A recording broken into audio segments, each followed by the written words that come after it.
আসসালামু আলাইকুম। যারা ভালো মানের একটা এফজেড এস ভার্সন 3 চালাইতে চাইতেছেন তারা এই বাইকটা দেখতে পারেন। একেবারে ফ্রেশ কন্ডিশন, কোথাও কোনো ঘষা মাজা বা অ্যাক্সিডেন্ট হিস্ট্রি পাবেন না। বাইকটা ইঞ্জিনটা এখন পর্যন্ত আনটাচ আছে।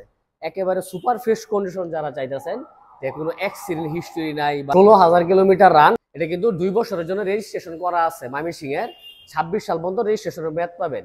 এই বাইকটা আস্কিং প্রাইস হলো 1,95,000 টাকা। আসবেন, দেখবেন, যাচাই বাছাই করবেন, অল্প কিছু টাকা সম্মান করা যাবে। যদি বাইকটা আমি একটু ঘুরায় দেখাই, আপনারা একটু দেখেন।